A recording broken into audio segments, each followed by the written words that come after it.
दोस्तों नमस्कार, मैं अजीत यादव। आज हम लोग बात करेंगे कि एक टेलीकॉलर जो रियल एस्टेट में काम करती हैं, टेलीकॉलर वो किस तरह काम करें। क्योंकि क्या होता है कि हम कॉल कर रहे हैं और रिजल्ट नहीं आ रहा है।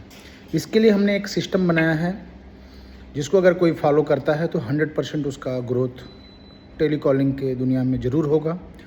तो पहला है कि अगर आप कॉल करते हैं तो मुस्कुराकर अच्छे से जवाब दें, अच्छे से बात करें, आत्मविश्वास के साथ में बात करें। क्योंकि फर्स्ट इम्प्रेशन, जो कॉल का फर्स्ट इम्प्रेशन होता है, और कॉल क्लियरिटी होनी चाहिए आपकी ज़ुबान का। हिंदी में बात कर रहे हैं, मराठी में बात कर रहे हैं, इंग्लिश में बात करते हैं, लैंग्वेज मैटर नहीं करता। मेन क्या करता है, क्लियर तरीके से आप बात करिए, आत्मविश्वास के साथ में बात करिए, ठीक है, तो आपको रिजल्ट ज़रूर मिलेगा।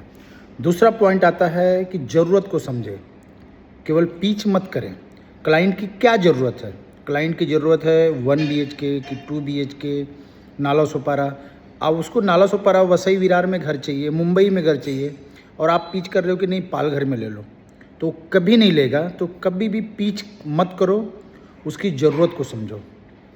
तीसरी चीज़ है कि कभी भी सत्य बात करो, सही बात करो, क्योंकि ट्रूथ जो होता है वो कभी आपको झुकने नहीं देगा। और दूसरी बात, आपका रिजल्ट आएगा, आप पे विश्वास बढ़ेगा क्लाइंट का। तो कभी झूठ का सहारा मत लो और कभी भी झूठ मत बोलो। दूसरी बात है कि फ़ायदे दिखाएं, फ़ायदे दिखाओ क्लाइंट को। क्लाइंट को अगर फ़ायदा दिखाओगे तो वो आपके साथ में ज़रूर प्रॉपर्टी खरीदेगा। उसको प्रॉपर्टी बेचना नहीं हो, उसको प्रॉपर्टी लेने के बाद उसको क्या फ़ायदा हो रहा है वो आपको दिखाना है। तो कभी भी क्लाइंट को फ़ायदा दिखाना है। क्लाइंट को अगर फ़ायदा होगा तो वो 101% प्रॉपर्टी खरीदेगा।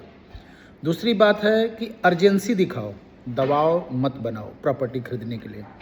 तो अर्जेंसी क्या होती है कि भाई आप ये बता सकते हो कि फ्लैट हमारे पास में लिमिटेड है सर, कोशिश करिए कि जल्दी बुकिंग कर लीजिए। सर मेरा ऑफ़र चल रहा है, फेस्टिवल ऑफ़र चल रहा है। तो ऐसी चीज़ों को आप उसको अप्रोच करो, न कि ये दबाव डालो कि सर नहीं आज ही बुकिंग करो, किसी भी हालत में बुकिंग करो। ऐसा कुछ नहीं। कोई भी चीज़ है अगर उसको प्यार से, इमोशनल तरीके से और ज़रूरत दिखाने के बाद अगर आप उसको सिस्टम में लाते हैं, अर्जेंसी दिखाते हैं कि भाई लिमिटेड मेरे पास में यूनिट बची हुई है और आप हमारे यहाँ बुक करें, तो ज़रूर बुक करेगा।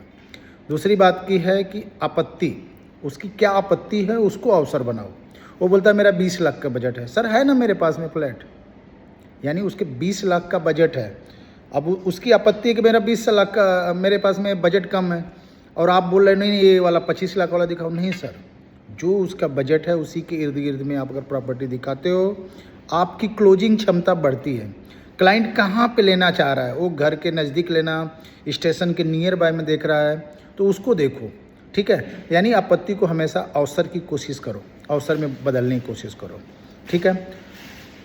फॉलोअप, क्लाइंट को फॉलोअप करना बहुत ही ज़रूरी है। क्या होता है, हमने प्रॉपर्टी दिखाई और फॉलोअप करना अगर बंद कर देते हैं तो क्लाइंट हमारे हाथ से निकल जाता है। तो कभी भी प्रॉपर फॉलोअप होना चाहिए। क्लाइंट को प्रॉपर फॉलोअप करिए तो आपका रिजल्ट निकलेगा। और कभी भी फॉलोअप के बहुत सारे तरीके हैं, कभी कोल्ड कॉलिंग से, कभी व्हाट्सअप कॉलिंग से, कभी व्हाट्सअप पे मैसेज भेजकर। क्योंकि बार बार कॉल करोगे तो भी वो क्लाइंट कभी कभी आपके हाथ से निकल जाता है। तो ये कभी काम नहीं करना चाहिए कि उसको बार बार कॉल करो।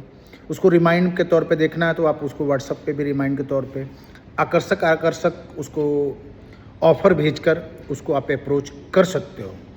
दूसरा चीज़ है कि कभी भी क्लाइंट के साथ में, कस्टमर के साथ में रिश्ता बनाओ, ग्राहक बनाने की कोशिश मत करो। तो रिश्ता बनाने से क्लाइंट आपके साथ में जुड़ता है।